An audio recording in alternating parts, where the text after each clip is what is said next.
you're not new to this. Like what made the car content stand out?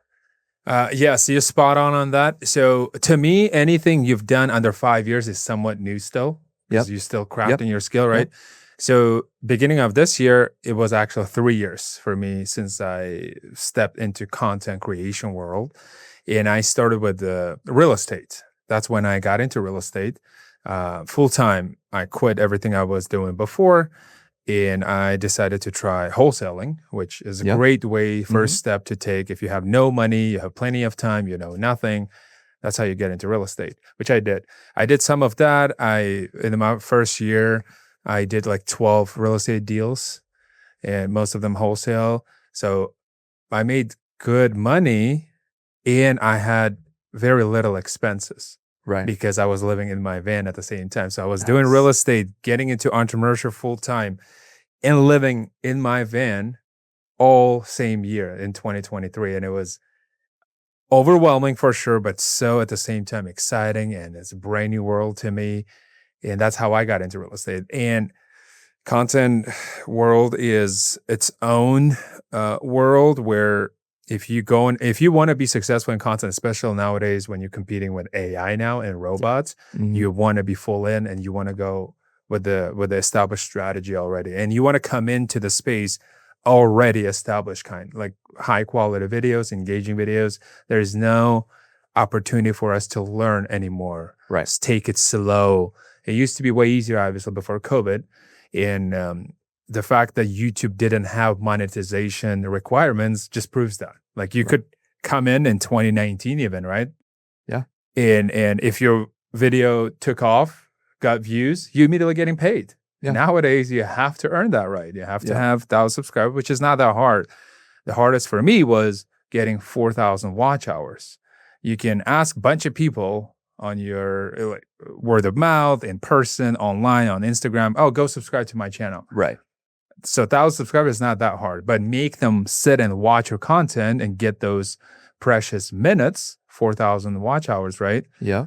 That's really hard. So you cannot make people sit through your content and make them watch. So that's why you have to come in with high quality content, as high as you can, at least in the beginning. Obviously, there's always room to improve more and longer you do it, but you have to come in with some quality to gain those hours and get sense of it, because if you want to make some sense out of it, financial sense, obviously, important, then you have to come in with the quality. So going back to what you said, I tried real estate content, fitness content, van life content.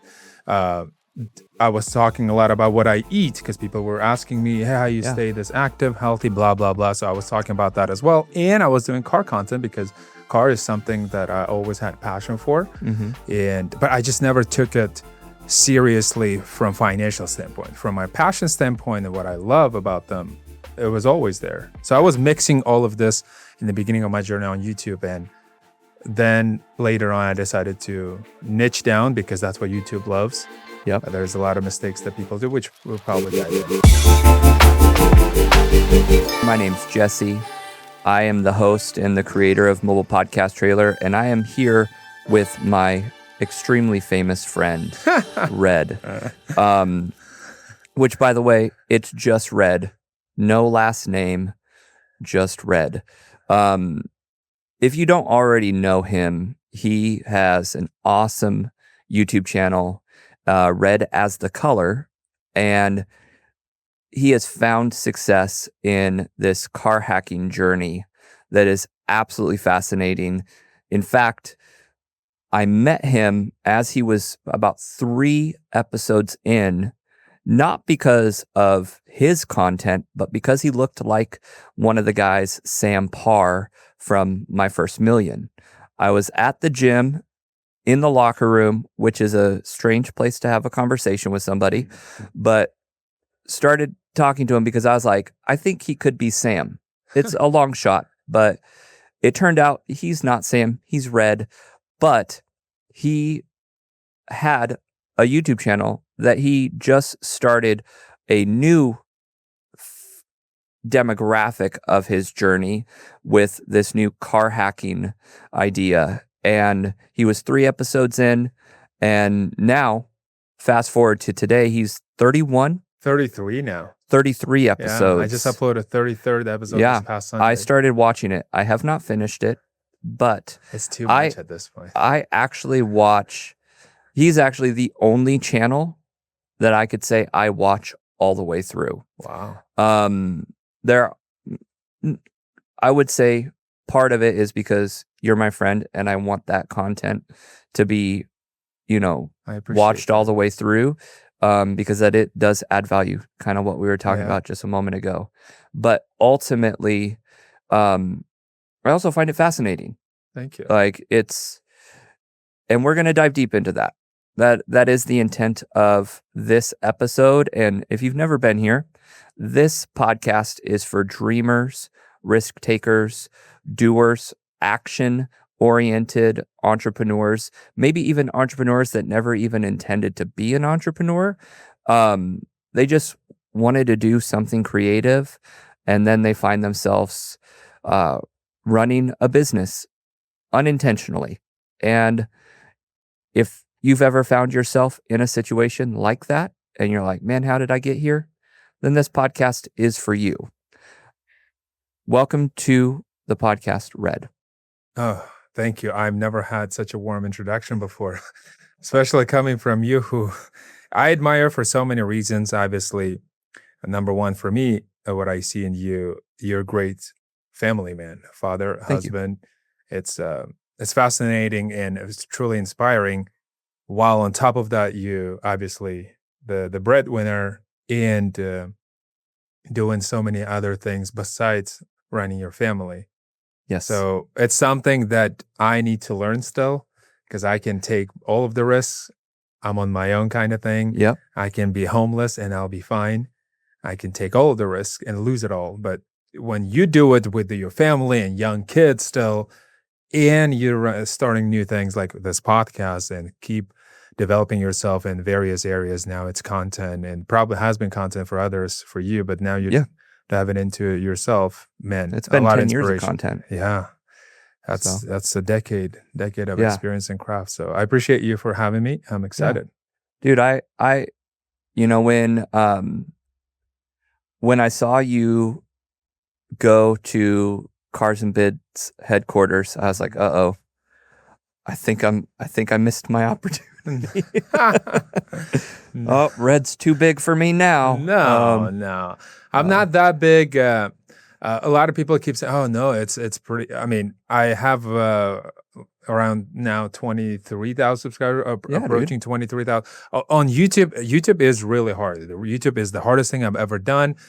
Even though with real estate, I'm still doing real estate, but on the side, it's not as active. There's multi-million dollar properties that I'm a part of, right, and multi-million dollar deals. But YouTube still is the hardest thing I've ever done, because you have to challenge yourself in so many ways. You know this way better than I am. You've been in content for 10 years. You have to be a screenwriter, right? You have to be a producer. You have to be a filmographer, cinematographer, editor, sound check engineer, all of that together. Like I'm still learning. Hopefully my content now improved when it comes to visual and audio standpoint. But yeah, when it comes to YouTube, you're your own mini Hollywood. Yeah. When it comes to creating movies, even if it's a 20-minute movie, right? Short. Still like 20, 30 people involved. Yeah. In creating a 20-minute mini movie. Yeah. Here, when you're creating a podcast, an hour long, or when I work on my episode that is 30 minutes long, I'm doing it all on my own, and I had to learn so many different skills, and still am. Yeah, it's quite a journey. Like I've been before. Golly, I have 2,500 between 2,500 and 3,000 videos produced. Wow. Over the last 10 years. I worked with a friend of mine in Phoenix, and he said to me, I told him rather that I wanted to produce 400 videos in a year. Damn. And he looked at me and he said, "You're not good enough to do it." And I was like, "Cool. I don't make videos for you anymore. Wow. And he, and I don't. I moved on from him, and I produce a lot of videos, over 400 videos a year, through my company. So you took it as a Oh yeah, personal challenge. yeah, Yeah. Hell yeah. yeah. Because it's, and you know this, like the only way that you get better is by trying to get a Yeah. little bit better every video. Yep. And this, even though there's 3 cameras here and we've got a TV with all of, the audio and stuff Mhm. showing, like, this isn't perfect. This is just iteration number 1. Yep. Do I know how to do a podcast? Not really, but I learned. Yeah. But I didn't know how to do video before my friend called me and said, "Does your camera do video?" Wow. So I had a camera, and my friend was like, "Hey, my church wants to pay you." And I said, "Okay." He goes, "Does your camera do video?" I said, "I think so. Let me find out." So I went and found out, called him back. I said, "Yeah, it does video." And he goes, "Cool. My church is going to buy you a computer. Do you know how to edit video?" "No." "Do you know how to green screen?" "No." Wow. And you learn. That's how you do it. Exactly. That's the only way. But that's testament to you for taking that bold risk and believing in yourself and going for it. How many people be scared and say no just because they don't know? Right. But confidence come more you do it, right? Or start doing it at least. Yep. So and more competent you become in a new venture, a venture you've been on for some time, confidence will follow. Yeah, it's true. You just have to start. And like I've been doing it for a long time, but it wasn't until recently that I started doing it like with me on camera. Mm-hmm. You've been behind the camera. Yeah, I've been behind the camera for a long time. And so let me, even though I have a list of questions for Red, and you guys all should know that that's kind of how I roll. What would you say is, because like we've already talked about, you've done a lot of content. Is the car content your most successful, or did you see success prior to that? I did see some success with my van life videos, just because it's kind of unique and people want to get taste. Not necessarily they want to probably participate in it directly and actually live on the road full time. But yes, I got my first video kind of took off for me. Like I would call it viral because at the time I had maybe a couple hundred subscribers. Right. And my video got like 30,000 views, like long form video. It was like a 15-minute established YouTube video. And obviously I was blown away. Like, wow, I can't believe this. I've been working on this for 12 months and finally my video got more than 100 views. Yeah. And I was over the moon, right? Oh yes. Oh my God. I finally had that breakthrough moment. Okay, I can probably do this. And that video alone got me to 1,000 subscribers.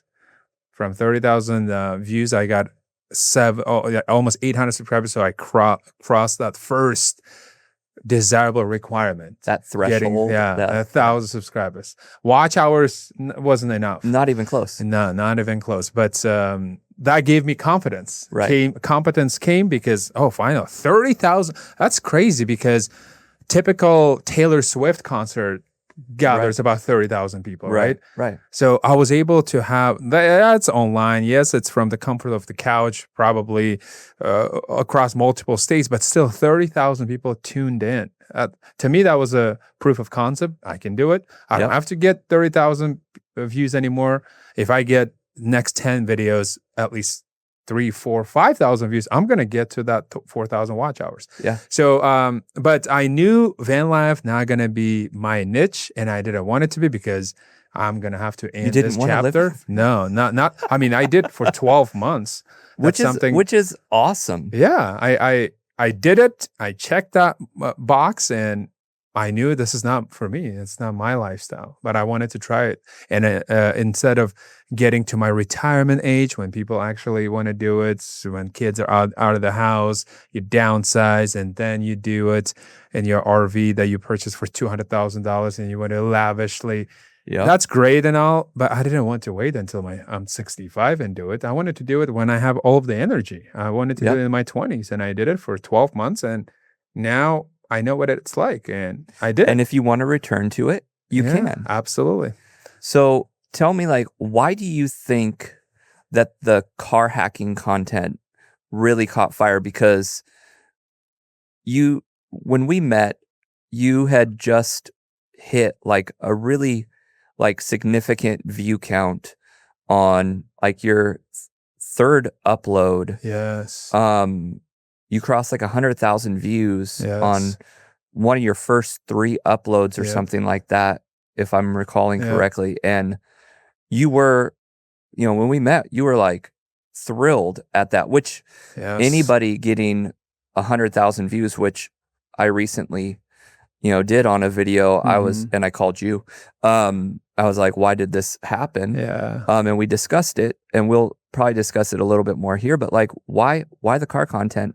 I think scale. relatability aspect, more people, especially here in America, you have to have a car to live. Where I'm from, it's a piece of luxury. Not every family has it. People Okay. can dream of it, but it's something that is attainable but hard to. Here in America, you're basically paralyzed if you don't have a Right. car, because public transportation is pretty bad in America. It doesn't matter even if you're in New York City, Right. it's still pretty bad. Right. So relatability aspect for sure, because everyone in America starting 16 years old has a car for the most part. Mm-hmm. So, and then also, what is car hacking? You mentioned a few times.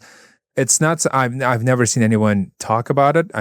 Usually people approach cars as depreciating assets always. Mm-hmm. But for me, if you dive into it, it depends on multiple factors, like what type of car, the depreciation S curve that is typical for every new car you buy, right? In the beginning, obviously, the moment you drive it off the lot, it loses 20, 30, 40% of value, Right. depending on the brand of the car. Yep. But then there's this dead point where for like 3 years or so, car does not really depreciate. And if you buy the car the right time, then you might ride that wave and sell at the moment when you don't have to lose money anymore. So I randomly discovered that when I moved to America, like my second year.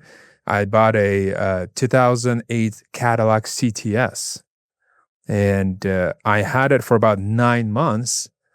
And I was homeless at the time too. So that car was not only my transportation, but also my home. And then later on, or around 9 months mark, I sold it and I got all of my money back and plus some. So that's what car hacking is. It's buying the car, enjoying it for a while, and then selling it, and not only getting your money back, but also getting paid for the time you had the car. Sometimes it could be $500, $600, $700 a month if I break it down. If I own the car for 6 months, I'm getting paid $4,000 or $5,000 back. Besides getting the principal, the amount that I bought the car for. You just have to know what type cars, and you sell at the right time. And that's what this challenge that took off for me is about. Yeah. It's called 3K to Exotic Challenge. Yep. I had a childhood dream car, which is the Lamborghini Gallardo, and I have no money to buy it cash. Right. And I decided to start with little amount of money that is attainable, which is $3,000. That's why it's called 3K to Exotic, and a little bit of creativity and patience. So I started trading with $3,000 and flipping my way up until I get to the Gallardo. And now I'm at episode 33, 34 cars in, and I'm about to cross $60,000 mark.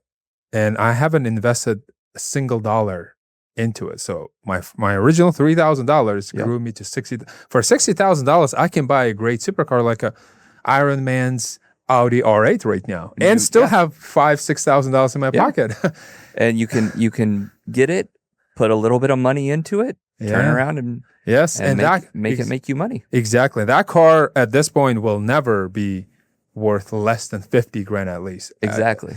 If anything, that car is actually going up in value now. Like V10 versions of the R8 already up on the upswing. Now it's very hard to find a manual V10 R8 for less than 100,000. You could have bought that. Is that the same? That's the same engine as the Gallardo. Yes, same Gallardo, exactly same. Gallardos with manual now is almost unattainable. They're like 200, close to 200,000 because they only made 500 of them. That's it for the entire world in a almost 14-year production, and 14,000 units production, and only 500 of them is factory manual. So that's why those are twice more expensive than the E-Gear. Version of the Gallardo. So that's the car I'm after, and that is also the car is why Lamborghini exists. If Gallardo was not commercial success for Lamborghini, I don't think we would see Lamborghini today the way we at least know it, right? Right. So it's just impressive car, beautiful car. To me, it looks way better than Huracan or the new Temerario that they replaced Huracan with. Gallardo still looks way better. Yeah. And it's got the V10. Compared to what a new entry-level Lambo is. So you've taken $3,000 and turned it into $60,000. Currently, yes, I have in the time frame of 34 cars. Yes. And that's besides everything else I do. Like I said, I still raise cap. This is just my passion project that now becoming my full-time thing because YouTube started taking off for me. Now I have sponsors and I have collaborations, and I'm getting invited to Cars and Bids, and I'm becoming friends with Doug DeMiro's friend. I met Doug DeMiro on that trip. So YouTube obviously opening so many doors, and I'm only at 20, almost 23,000. It's very low count for now. That's a great point right here to focus on, because everybody tends to want to be, million subs or 100,000 subs, like these large pivotal markers in YouTube growth. But the thing is that you don't need like with the channels that I manage, we're super low.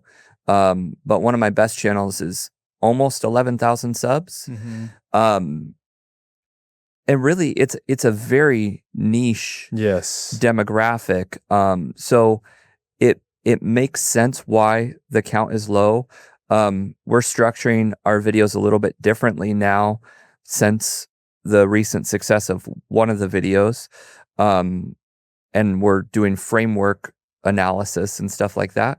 But I mean, you don't need 100,000 subs. You don't need 1 million subs for it to change your life. Exactly. In fact, subscribers now, with the way YouTube is changing, the obvious landscape of YouTube, always, or any social media platform, but YouTube to me is the most important. Now, the engagement, the most important factor on YouTube that I personally follow is the retention, right? And if your video is being watched longer, then obviously YouTube recommends it even more. So you can have 100,000 subscribers, but from your subscribers, we might only get 5% of the views. It's like 5,000. That's it. And the channels I personally watch, I just notice myself, I'm not even subscribed to them. They just pop up in my feed because I've been watching them. That's how YouTube works. So subscribers, I'm not going to say not important. They are, but they're not the driving factor anymore for the views. Right. It's the engagement and how long can you retain the audience on your videos, and YouTube rewards you for that and show it to even more people. So that's how it works now. So it's not about really subscribers anymore. Exactly. And honestly, I don't think that it's really ever been about subscribers. I think that it's always been about retention. I can see it in other videos that we've had success with. We've been doing content on one of my channels for the last 7 years, and this last month is our first month. Our that 28-day clock. We got 1.2 million views in 28 days. This is the first time we've ever done that. That's impressive. Which is over 1 million views. Which is gnarly. But we had a short that hit 1 million views, and we had a long form. It's on its way to over 165,000 views as of yesterday. Yeah. I haven't checked today, but like we're cruising right now. But again, only less than 11,000 subs. Yeah, and piggyback on what you said about the amount of subscribers or views you get. Yes, especially for which I would assume it's more like a business channel, right? Rather than it's entertaining. custom home. Exactly. Custom so home you can get 500 views, but if one of them or two of them purchased your product, then that's the monetization you're after. Because AdSense could make sense when you're getting hundreds of thousands of views on each video. Then you might be able to live off of. Yeah, then it makes a little bit of a difference. But it's not sustainable though. No. But when you have your own audience who purchases whatever you have to sell, then that should be your focus. For me, I'm still finding that, right? I have sponsorships now coming in, obviously, with cars that I move all the time. I make money in AdSense adds to it, and some referrals like Amazon links and all of that. Altogether, it's kind of started to get to the point where, okay, I can see this growing even more. And well, it's compound. Yes, exactly. It's similar to, purchasing houses. If you're a real estate investor, it's similar to stock trading. If you have money inside of an account that's gaining interest, then that's compounding and growing over time.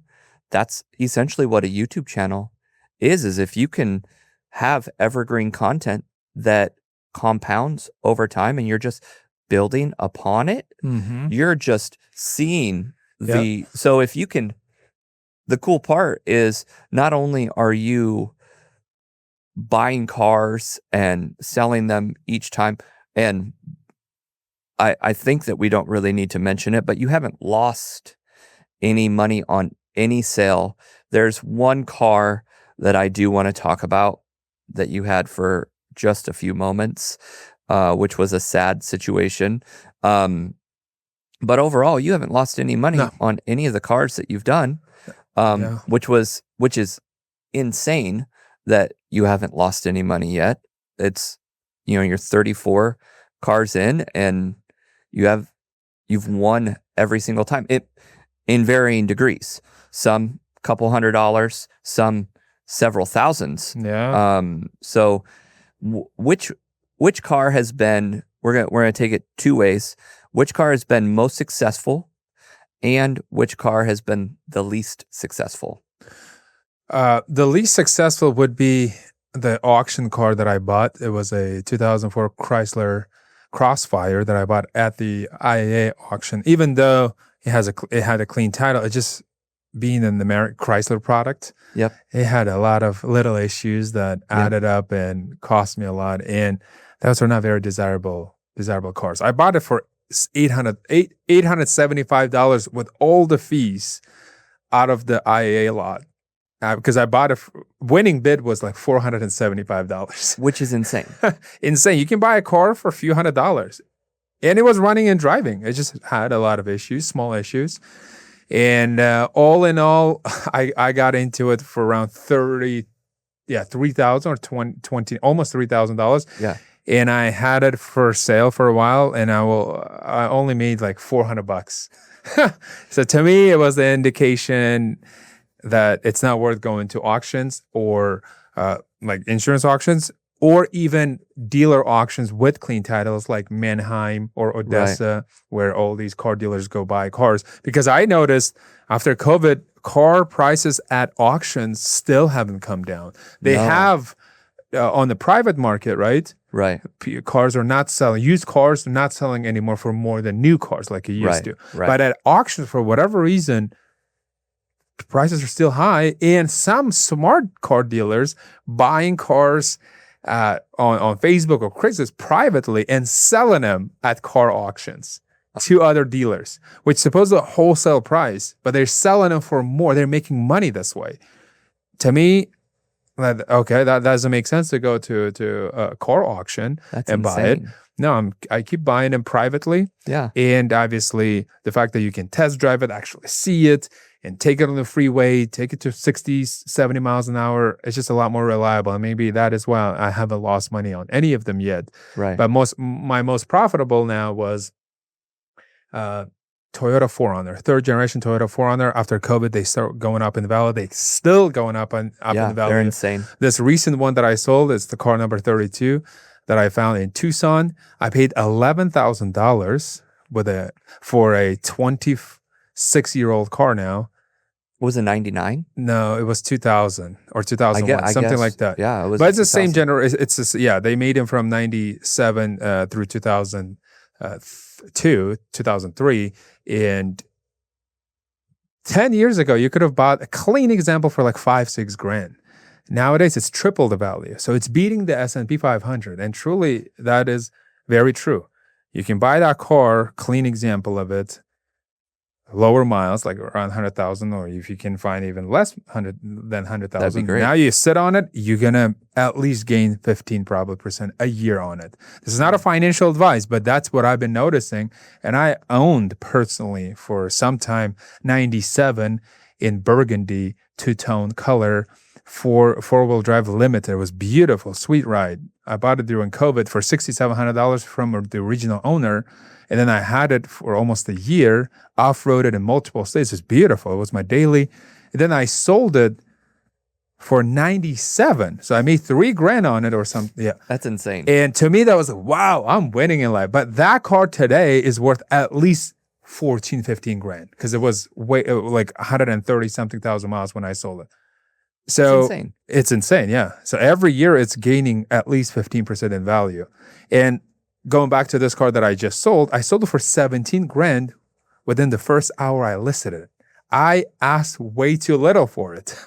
I listed for 17.6. I got the first offer at 17K and I sold it. And it needed a timing belt. You made $6,000. Yeah, almost $6,000. Yeah, that's probably with some your fees. videos you do a massive breakdown. Yes, massive breakdown, full budget breakdown at the end of each episode for full transparency.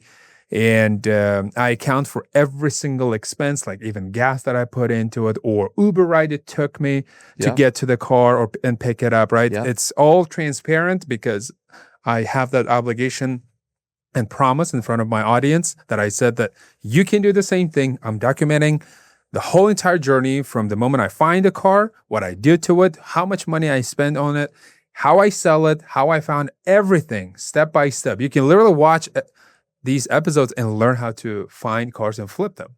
It actually makes me want to do it all of the time. And sometimes like I'm constantly looking and going, okay, should I buy this Porsche? Like I had a Porsche for a little while, and it was sweet. I loved it, and I will have another one again someday. But it was in a YouTube deal, and you got paid with it, basically. Yeah. So, my neighbor had a Boxster for sale. I contacted him. I said, "Hey, how much you want for it?" He wanted 14.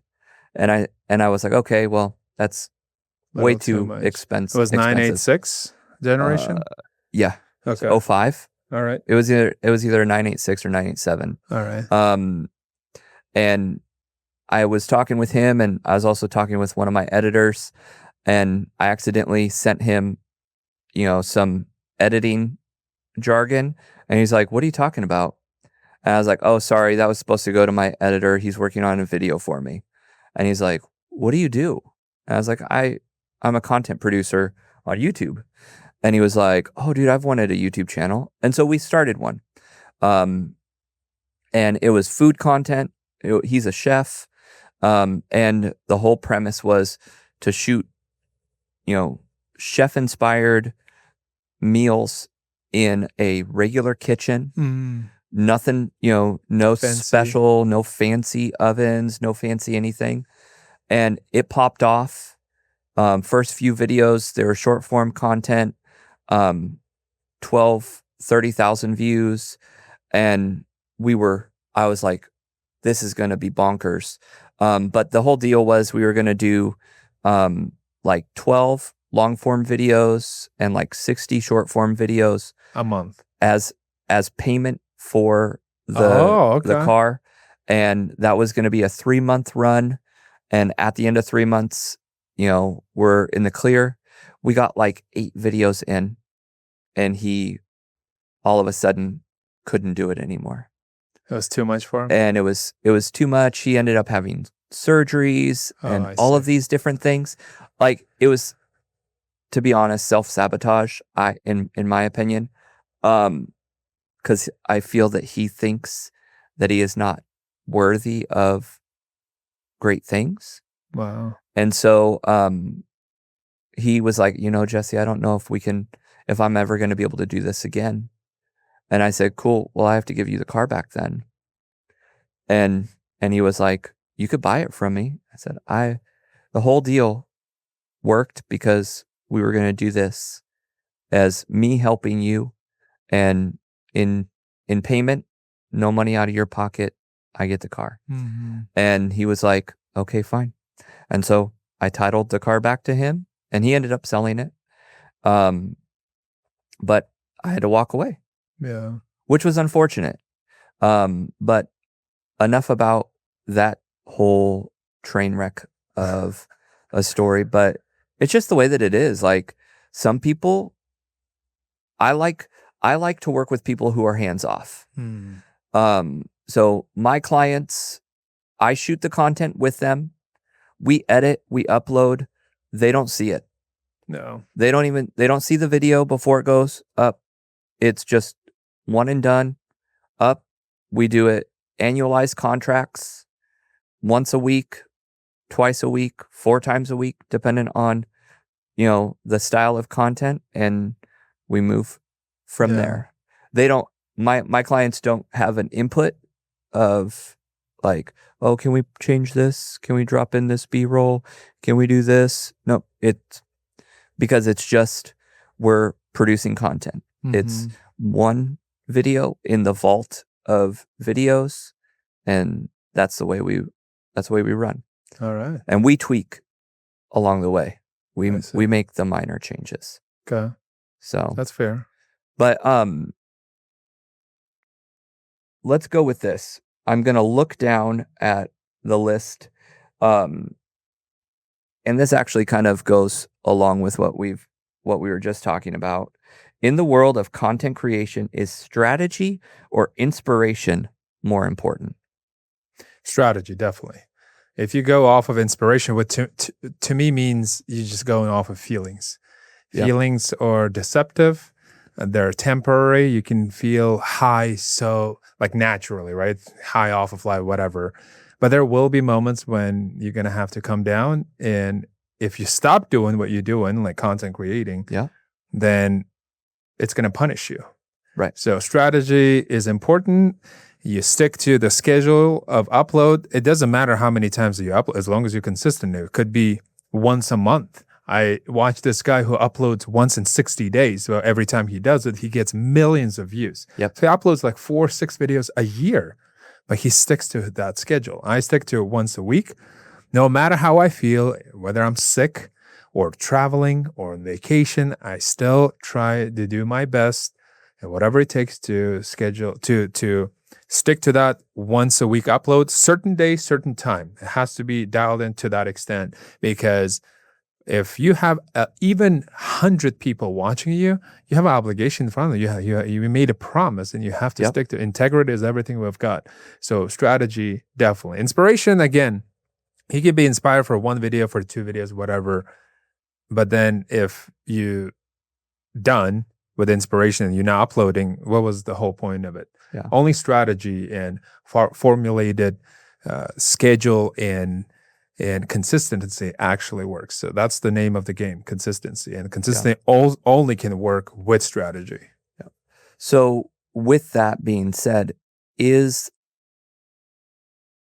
your content like, do you have a formula or a framework that, because you have editors, so do you have a formula that you and your editor have worked out that you go, okay, how are you? Because a lot of people would say that they think that they probably have good storytelling skills, and like you said, you have to be all of the things. You have to be the cinematographer, the editor, the storyteller, the screenwriter, all of this stuff. Like, break down, give me like a clear understanding of what it takes to produce one of your videos. Definitely. Yeah. There's a certain formula, which I obviously tried in the beginning multiple times.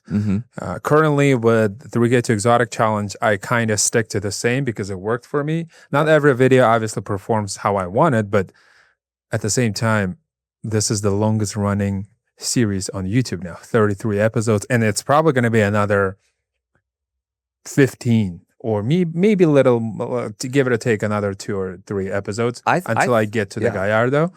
So it's been actual like TV series that you watch like multiple seasons. Yeah. 33 episodes. So for each episode, one of the biggest mistakes that creators make, which I'll come back to my strategy and my formula and structure for each video. Every new creator, at least, and I was one of them in the beginning, every creator in the beginning assumes that someone knows you or someone cares about you when you come online, right? And that's why when they make the first video, they introduce themselves, which is a mistake. No one cares about you. You're nobody. Yep. Like you, people have to know you. They don't have to know you to care about you. And the only reason they would care if you provided value, whether it's educational or entertainment value. But somehow you have to provide value. But if in the first 15 seconds of long form video on YouTube, you wasting your time introducing yourself, and then people are going to click off. Like, boom. It's not right away. No one cares about you in the beginning, especially. So you have to dive into the meat of the video, what it's about. You have to give, you only got 10, 15 seconds to let people know why they have to stay. Give them the reason. So with the structure, going back, I never introduced myself. I immediately show why people clicked. Obviously, there's 3 components of why people click on your video. And with those 3 components, you also have to give them the reason to stay and stay and watch for that retention, right? Yeah. It's a thumbnail, obviously, title, and first 30 seconds of the video. So those 3 is probably 95% of my time I spend on those 3 components: title, thumbnail, and first 30 seconds. I never do even 2 takes besides the intro. My 30, 45-second intro that I do takes me hours for each episode, each video I upload. After that, there's no takes really. I just go because it's more. You're actually, so the value in this, if I can interrupt for a second, you're bringing the value of the video ahead, of course, so that way you're establishing, hey, you clicked on this video and there's a reason why you clicked on it, and here's what's going to happen in this video. And then this is, in my opinion, why people stick around, because now, instead of it being scripted and really articulate, like really concise, you are now in the real life aspect of it, which brings people in, because now they're like, okay, that first part was high level production and a lot's going on.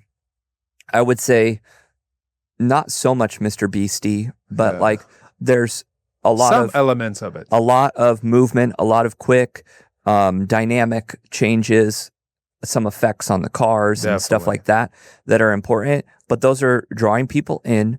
And then what makes them stick around is you end up in the car, Yeah. talking to them, and it's not overly produced. Yes. Just It's- trying to be relatable at that point. At that point, you are relating to them, Uh-huh. which I think is more valuable than anything Definitely. else. Definitely. Because if you just went high production, no relatability, all of a sudden people are going to be like, nah, Yeah. I don't want to stick around. And it's so true because I do have very high, at least to my skills that I currently have, very high level produced videos that took me days to script down to every every frame, right? The cinematic angle, how I wanted to show it, how I wanted to address it, and address the message of certain frame throughout the entire video. Like specifically, I'm referring to car reviews that I've done, like standalone car reviews. So high, better than those videos that I used to watch with millions of views. Truly, like I'm not trying to be, oh, I'm better than, no, but the production level was so high, but then views were 10 times less than what I get on episodes. They're vlog style, right? What I'm doing right now with the 3K to Exotic series. Yeah, in modern world, obviously overly produced video. If that's all you do, there is no authenticity part to it anymore, which people are looking for in the rise of AI and robotics, especially now. So if you combine it, probably you have better chance to get more people watch you. So that's what I do. Yeah. So I focus on those three things for high level to lure people in, basically, and give them reason to stay the valley. And then I go off of my storytelling skill that I'm still crafting, because again, in the rise of AI and robotics, your ability to communicate and tell the stories is what's going to separate you and make you successful, because everything is now kind of fake. AI slop is making people think less and communicate less, which obviously downside the skill of them just communicate even between each other. They're all watching these fake AI videos where the communication on its own is happening as if they are third graders. Right. So the sentences, the words, the vocabulary volume on its own already down so much, it's hard to listen to for me. Right. Articulation is gone.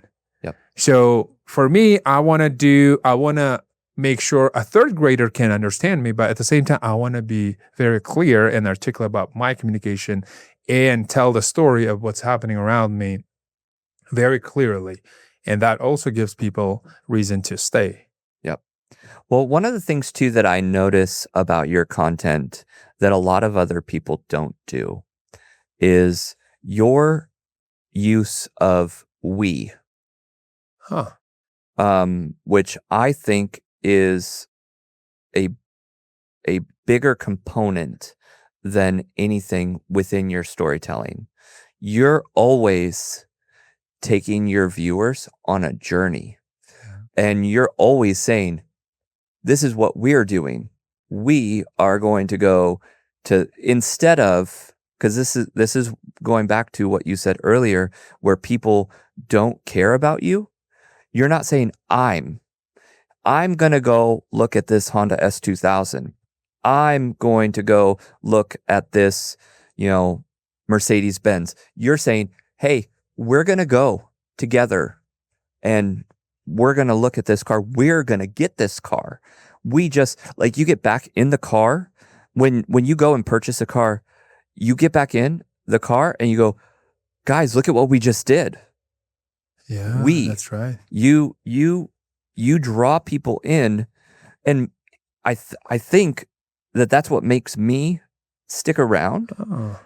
Is like, oh, you're part of it. I'm a part of it. Like audience, and realistically, I could probably text him and say, hey, can I come with you and really be a part of it? But the thing is that like I think that that's just the type of person you are. You're inclusive of everybody, and so you're bringing them along on the journey. So your use of we is actually like more important than any other word that you use we so much that it makes people feel like they're a part of this journey, which I find fascinating, and which tells me too, the way that you're reacting right now, I honestly it wasn't even a thought. No, it was not intentional, because I've always thought it was. The reason I'm still continuing with this journey, which again has been 33 episodes so far, is because the people who watch me is the reason why I'm like, it's so hard to do the whole flipping journey, right? When you find a car, fix it, and you have to do it all within a week. Find a car, fix it, list it for sale, sell it, document the whole journey, edit the video, and this is all happening within a 7 day. Yeah. That's it. So it's tough. And if it wasn't for my audience, my core audience specifically, about 10,000 people who tune in almost every week, that's why it's to me. Like, it was never intentionally, strategically, I'm going to do this so you feel touched and come with me and tune in every episode. That's not the reason. It's because they are fueling me to continue this journey until I get to the core of the reason why we started this journey, right? But at the same time, I want to say, going back to storytelling and how important it is, the car is not the Gallardo specifically, right? The dream car I'm after. Right. It's not the point of this journey. It was never the point in the beginning. And I'm going to bring an example. So I'm going to ask you, when I say Spider-Man movie, who you think of? Which Tobey Maguire? There you go. There has been a lot of remakes already, right? Yeah. We've gone through reboots. Yeah, now it's Spider-Man, part of MCU. They brought another actor again, right? Yep. But I've asked this question multiple people, younger, older. They all think of Tobey Maguire. And I start questioning why people think of Tobey Maguire, even though he hasn't been a Spider-Man up until when they brought all three Spider-Mans now into the same movie. I didn't even pay attention, but yeah. Yeah, but it doesn't matter whether it's a 10-year-old or 40-year-old, for whatever reason, that's who they think. And I'm one of them. Yeah. Obviously, that was revolutionary. When Spider-Man movie came out, it was so realistic, right? Yep. And then the computer and CGI effects were so realistic when he was flying through the buildings. But then, if you think of next reboot, right? And now, obviously, CGI went completely nuts. Yep. The technology is so advanced, making movies they don't even go out anymore. It's all green screen, but it kind of looks realistic. So, yeah, thinking back, it's not because of the special effects. It's not because how cool he was, right, as a Spider-Man. Right. Spider-Man with the Tobey Maguire is so noticeable and unforgettable for people is because of the story that was told in that movie. Yeah. When I ask people what the Spider-Man movie is about, why it touched you so deeply that you think Tobey Maguire is Spider-Man, is because he was so relatable. He was this very insecure, fearful, young man who was going through same struggles as we do, right? Yep. Getting bullied and then losing his uncle to this scumbag, right? In the movie. But in every great story, great movie, there's a moment where it just transforms and evolves the hero. And we all related to that. Yep. And in the Spider-Man movie, which is not about Spider-Man and how cool he is, how strong he is, how he can fly, right. Superhero ability. It's about this teenager who evolved to be a responsible man. And one of the greatest quotes in cinema history is Uncle Ben's quote, right, about the responsibility. Mm-hmm. Yep. So when he dies, Uncle Ben, he gives him an important lesson. And that was a transformative moment for Tobey Maguire's, for Peter Parker in the movie when he realized, I do have the responsibility. I'm a Spider-Man. Yep. I have to take this and actually help people. It was not about selfish goals anymore for him. So that's what that movie is about. It's not about Spider-Man. It's about Peter Parker realizing he's an adult now and he has this power that he can help people. And that's what we relate so much. Another great movie I can think of is Jurassic Park. they had so many reboots again. Yeah. But when we think of Jurassic Park, I think of the original movie. Yeah. In 90s, right? Yep. So same thing. Why people think it's about dinosaurs, which is fine, but new Jurassic reboots, Jurassic World, it's called. Yeah. They have even more impressive dinosaurs, but they're not as memorable. Right. They're not as great movies. So again, Jurassic World was not about dinosaurs. It was about this paleontologist, Alan, I believe his name, who was in love with Ellie, the female character. Ellie, I think she was paleobotanist or whatever. They were working together. Yep. They came to this Jurassic Park and they were impressed, obviously. And then they met these two kids. And the premise throughout the whole movie, the premise was that Alan, the guy, hates kids. He treats them as their pets and they're expensive and they're smelly. And then one day, surviving when it all went down, he's holding these two kids, Tim and Lex, I believe their names. And he finally realized that these kids are actual individuals who have their own aspirations and goals and dreams, and they can help you in many ways. And he's not the same guy anymore. He evolved again. Mm-hmm. That was the whole, that's why we love Jurassic World, because it transformed this guy who hated kids into someone who absolutely loves kids now. And he helps them and he gets inspired and learns something from these kids and helps them along the way. And that what makes you as a great storyteller. So you take that one moment and you talk about it and it transforms you. For me, going back to 3K to Exotic, when I was 10 years old, when the Gallardo came out, it saved the Lamborghini brand under Volkswagen Group, right? When they acquired it.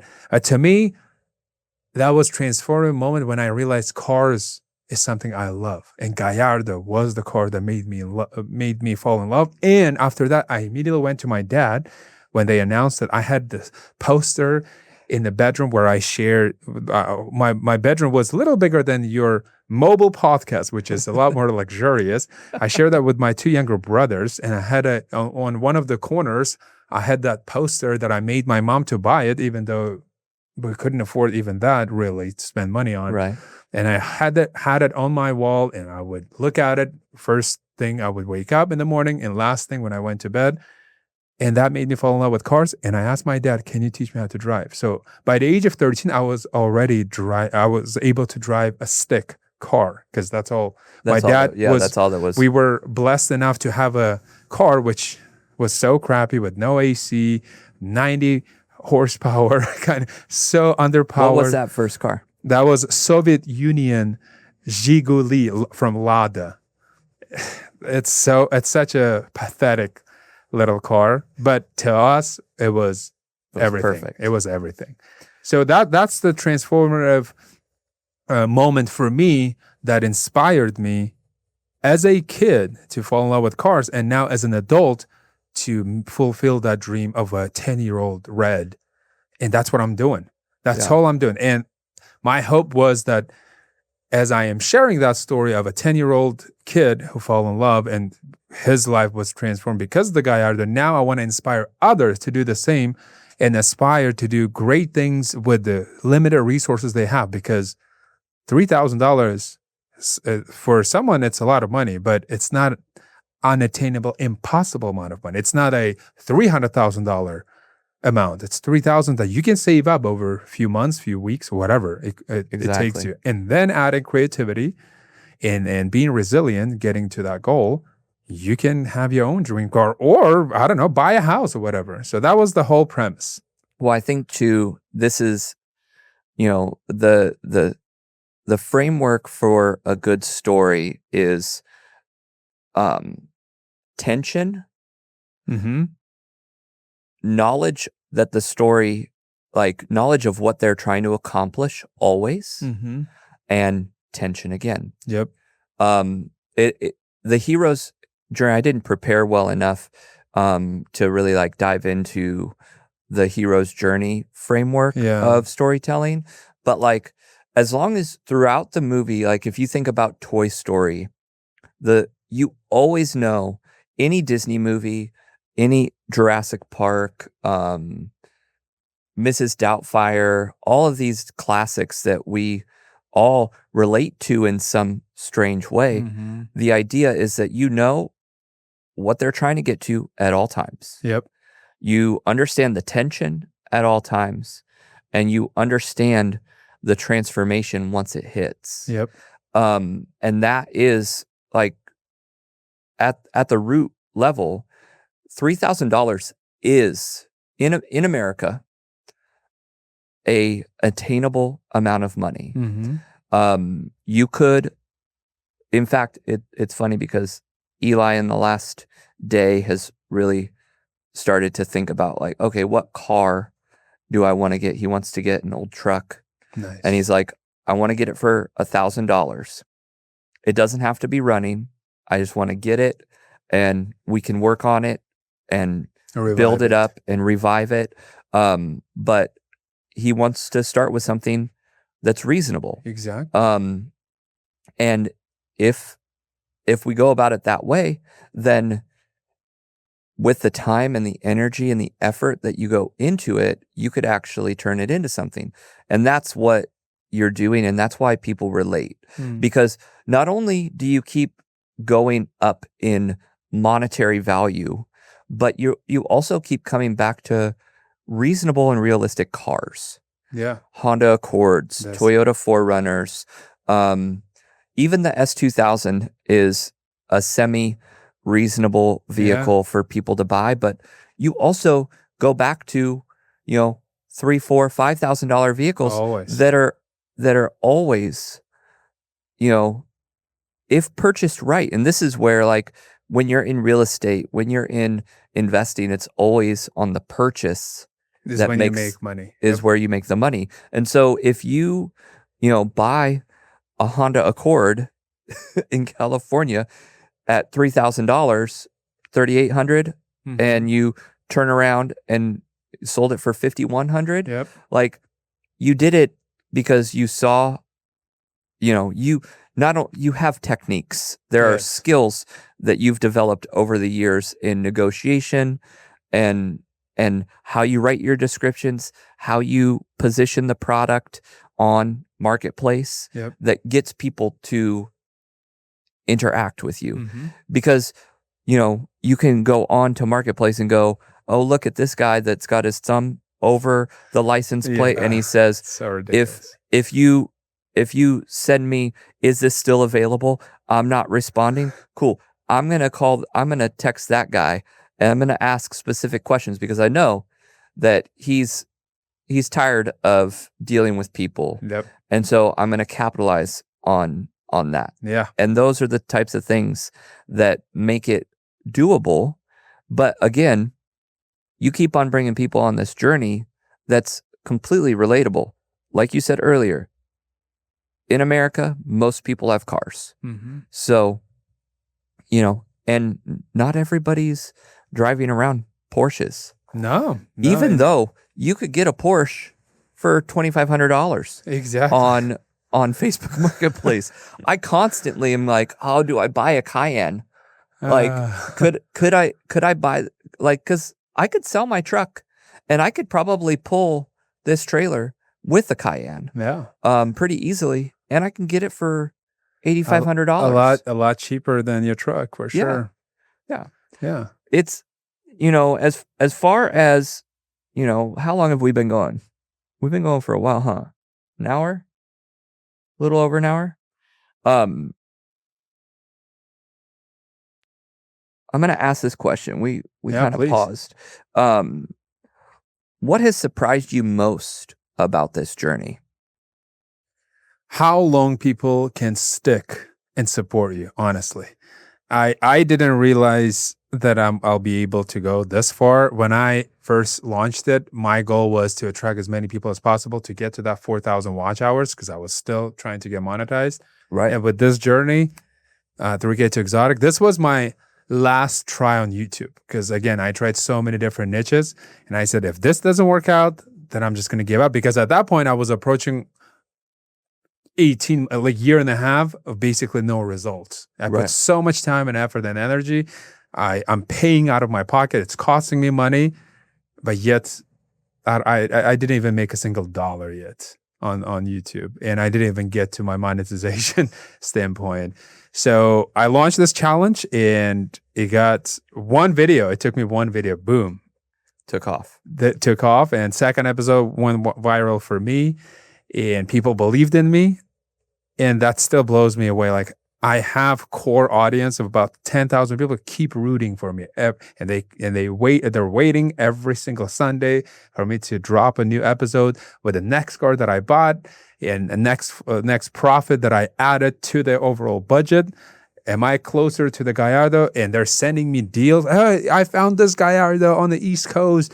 You can probably negotiate. It's a little rough, blah, blah, blah. So to keep people just supporting me. Or I had situation where 2 of my subscribers gave me their car for free. And they said, just sell it. And what I would offer to them, hey, like, I don't want to take it for free. I'm going to sell it with, like, how much minimum you want out of it. Both of them needed some work, which that's why they give it to me, right? But I gave them what they wanted out of it, and then not only I kept the profits, but I split the profits on top of it 50 with them. Yep. So, and now one of them became a really good friend, and he's taught me a lot of things. He also flips cars. So the journey has been incredible, and that's why using we is so natural to me, because without people who would support me, Right. and still supporting me and will support me we'll see through the entire journey until we get to the Gallardo, is so important to me. Like, it's just beautiful. So that's still not only surprised me, it's still surprising me every single episode, because I getting the same people constantly commenting. And now I know some of their names. I know where they're from, where they live. Like, it still blows me away. Where's a location that you get a lot of viewers from? Obviously, most of my audience is in the U.S., but so Do you have state specific? State specific. I have local subscribers. Yeah. In Arizona, which I helped them. I met them because I did my Cars and Coffee here.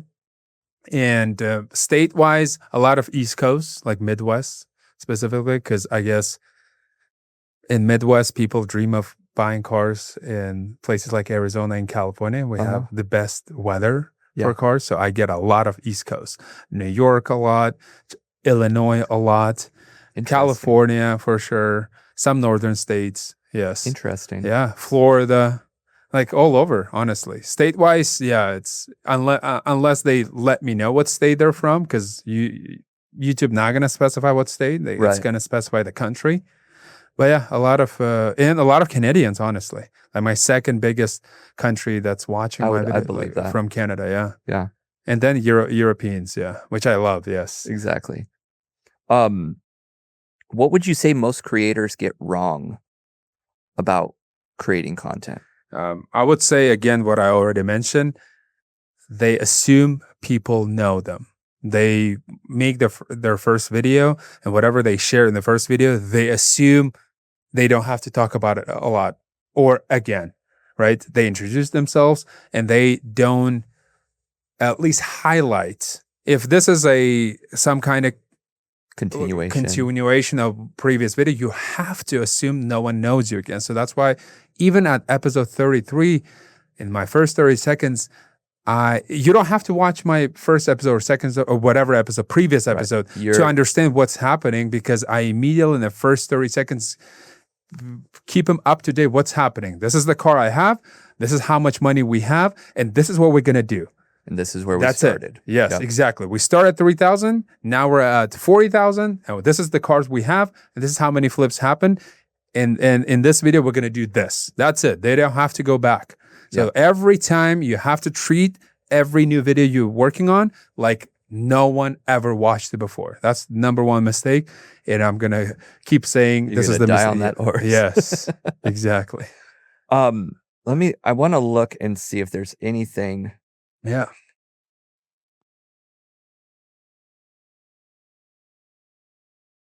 All right. So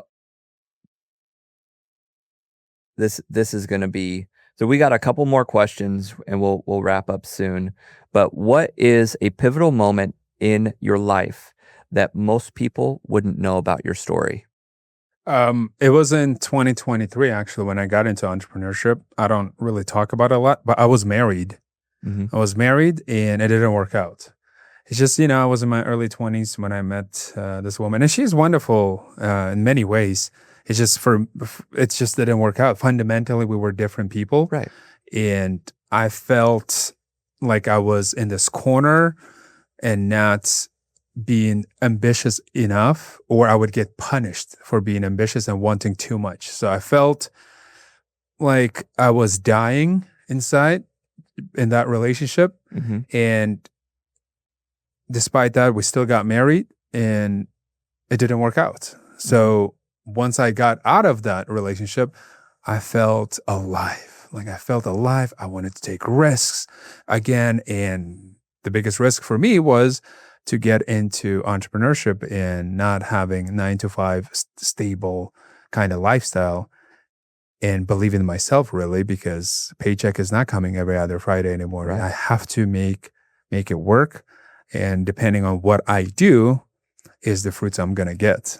Yeah. So it's not about your boss anymore who's telling you what to do. Yeah. It's about you. And that's the biggest risk I took to obviously get out of that relationship and start my life the way I wanted and write the story how I wanted and not how I was told to. I find it fascinating that you bring that up Yeah. instead of your journey to America. Well, Because that's people definitely may or may not know, but you Yeah. don't have a Phoenix accent. I don't know, or American accent. No, obviously that's also it's one of the most life-changing moments for me when I moved to America in my life that Mhm. transformed me Yeah. into another person. And especially the conditions I moved here with, right? I just had a small suitcase, backpack, and $50 in my pocket. I didn't know English. That's how I moved to America. I didn't know anyone. No one expected me here, but I still came.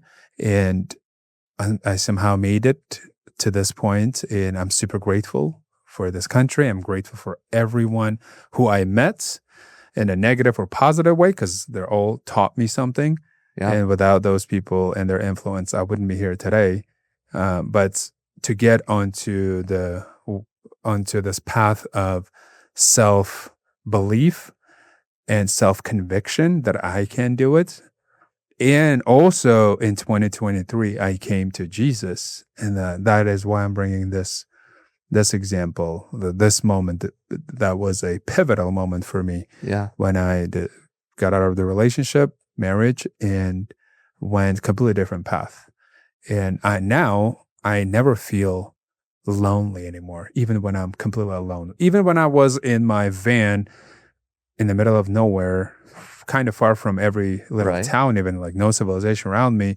It was just the mother nature and stars at night and birds chirping, or it's raining, or it doesn't matter what weather. I still felt compelled and in the company. And that was our creator or God Yeah. with me. And since then, I always felt protected. I always felt like there's someone who is pushing me and caring for me. And That's again, that awesome, is man. why it was a pivotal moment. Yeah. But moving to America was another, obviously, journey that is always going to be something It's to talk and remember about. Yeah. let's let's go to like where are you from? So I'm from a small country in Middle Asia called Tajikistan. Pretty tiny, less than 7 million people. The size of Arizona state probably going to be about the same size of my country. Wow. And And you have three brother or I have two. Yeah, it's you have three. two brothers, Three. three. Yeah, three sons in my family. I'm the oldest, and And where are your brothers now? there's one of them is still back in Asia with my. So in where I'm from, the youngest son stays with parents because he has to take care of the parents. Like we don't have this Interesting. Okay. cultural thing where you send off your old parents to a nursing home to die. Right. That's not a thing where I'm from, which I still don't understand that about America as well. And so youngest son inherits the property and stays with the family, like with parents to Oh, take wow. care of them. That's how it is in where I'm from. And that's just culturally accepted. But being the oldest son, I knew that for me, that's not something I wanted to do, like live like everyone else in my culture. And since there's two more sons, I can take risks. I can do something cool with my life. And my mom somewhat should be okay with it because I'm not the only kid. Right. That's why I took risks. And I traveled a lot in my teens and early 20s. That's when I moved to America. And obviously looking back, yes, I sacrificed my family for it. I'm not seeing my brothers getting older, my parents growing old. Like Right. I had to sacrifice that. Yeah. I mean, there's always, when you say yes to something, you always have to say no to something else. Yep. That's how life works. And you have to establish a certain relationship with the pain, which sacrifice is always a pain. Yeah. And successful people, from my observation, have a different relationship with pain. Most people treat pain as a punishment or a reason to get depressed or stressed or anxious. But for me, it's the push. Pain is good. Yep. When you get burned, you're not going to keep holding something that is burning you. Right. Pain is signaling you have to let that go, or it's going to destroy you, right? Right. So that same way, we have to treat everything that happens to, like events, especially painful events. It's the breakthrough moment that you have to accept, and whatever happened to you, that is the moment to act on it, react differently, not react as a victim, but react in a way that will help you to go through it, right? Yeah. And in modern world, unfortunately, pulling a victim card is normalized too much. Far too common. Yes. Far too common. All right. So we're going to ask one last question. Yeah. And then we'll actually maybe two. Would you buy a restored or salvaged titled sports car? No, it's just hard with salvage titles. Your car is basically worth half. Yep. And then I think when I'm buying a car, I'm already thinking how complicated it would be to sell it, how much time it's going to take me to sell it. And selling a car with branded title is way harder. There's so many questions involved, and type of clientele you're getting, like type of buyers. I don't want to say low quality, but those are super meticulous, kind of disrespectful kind of buyers, a lot of tire kickers. Yeah. I just don't want to deal with it anymore. I want high quality buyers. And for that, obviously, you need to buy a clean title, hopefully, like ideally with no accidents, because you can still have accidents on the history of the car with a clean title. Right. So for some cars, specifically like Honda S2000, you don't want that. Right. Because even with a clean title, but some accidents, even one accident, you might get into trouble of selling it for top dollar. So yeah, no salvage title. If you can avoid salvage title cars, please do so. And it doesn't even matter if it's a sports car, any cars really. Really, because one of the kind of the eye candy YouTuber world, you have the people that are buying the salvaged supercars, Yep, and restoring them and stuff. And I always am like, where are they actually, like, because I feel like the money is lost. Whether they make a little bit of money or not, I think it's more for the views. it is, in my opinion. But absolutely. There's actually a few videos now, not exposing, but telling the truth behind the scenes with like Tavarish, right? Who restores cars. Yeah. The super expensive multi-million-dollar McLarens and Ferraris and Lambos that he is which I'm fascinated by his skill of able to restore those Right. cars. But at the same time, the money he invests into it, that's obviously for the sake of views. At the end, financially, none of it makes sense. Same with the British guy, Matt, I forgot. Matt Stone I or don't. Stoney. He also buys Bugattis even. Like Right. he goes Yeah. even crazier, buys these cars at Copart. Yep. But apparently behind the scene, the number financially, It's they're super stressed because none of it makes sense financially. right. For the views, yes, absolutely. Everyone wants to see a drama with the wrecked Bugatti and how you're going to find the parts and Right. deal with all the electrical issues because they're so complicated and Yeah. so technologically advanced, right? For me, peace of mind is the most important and the wealthiest thing you can have. As I am getting older, I'm realizing that. Yeah. With buying all these wrecked supercars and then coming up with the idea how you're gonna restore these while you're making financial sense of that there is no peace of mind in that, like at No. all. Yeah. Yeah. So there's one of my previous interviews. He asks a question of all the people that he meets, and he asks, "Is there anybody in your circle that I should know?" In my circle, absolutely, yeah. I always try to surround myself with people who are smarter, better in many ways than myself, and not just one avenue in life, right? If you're only a successful businessman who makes a lot of money, but then on personal side, you're a bad father who neglects his kids, right? Or a bad husband who doesn't treat his woman the right way, then I don't want to be around you. I Yeah. want to be around people who are successful. True success measured by all of the areas in your life, Yep. right? You have to be spiritually successful, right? In connection with God for me.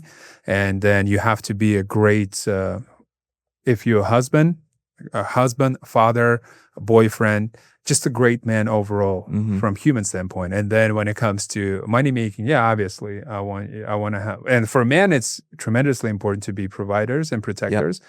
And nowadays it's not fighting the lion anymore, like in cave times. I think that would be more fun. Sure, yeah, I agree with that. And health also tremendously important. If you neglect your health, if you're overweight, to me, it's gonna sound harsh. We're gonna soundbite this one.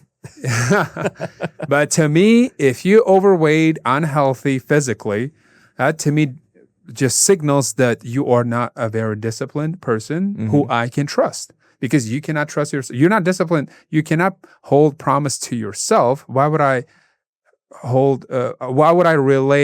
rely on your promise that you made to me? Right. You can't even look after yourself. So to me, if you physically unhealthy and looking unhealthy, I kind of don't want to be around you. Sorry. Like I don't want to be close with you and trust you. So it's tremendously important to be successful in every area of life. So those are the kind of people I try to be with. And it's just all it is to say that I want to be the dumbest person in the room. So always. Going back to your question, yeah, absolutely. And we talked about opportunity with Richardson Nutritional Center, which I would love you to meet. Yeah. Yeah, I'd love to meet them. Great. Love to sit down. There's a lot of different opportunities, obviously. Mobile podcast trailers, one of them, but I've done a lot of stuff over the years. And, beautiful. It's always fun. Is there anything that I didn't ask that you would like to talk about? Only be gratitude.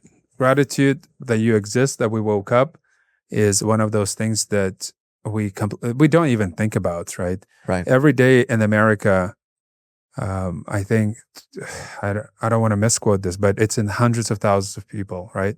Every single morning, I think it's 200,000 or 300,000 people don't wake up in America alone every single day. Insane? And just your ability to open your eyes in the morning and have another day is absolute gift. Because if I ask you, hey, Jesse, if I gave you $50 million right now, would you take it but not wake up tomorrow morning? Would you take that? Oh, no. Exactly. So that means we value every day that we wake up, you at least, I'm asking you, a lot more than $50 million. Would you agree? Agreed. Yeah, exactly. So treating every day like a gift, if you fully feel that gratitude, what a great gift it is to wake up and for God giving us another day. Yes. We are already succeeded. Yeah. We are already luckier than those hundreds of thousands of people who didn't have this day to live. So, and believing in God. Yeah. One of my favorite Bible scriptures is from Luke 1:37. For nothing will be impossible with God. With God is everything possible, and as long as you allow Him to lead you and trust Him and give Him all of the control, then He's gonna do some wonderful things in your life. You know, one of the things with regards to this podcast is one of my missions is to communicate that you're a miracle. You are already living a miracle life. Just, you mentioned just recently the fact that there are hundreds of thousands of people that don't wake up every day. There are also millions of babies that aren't born Yep.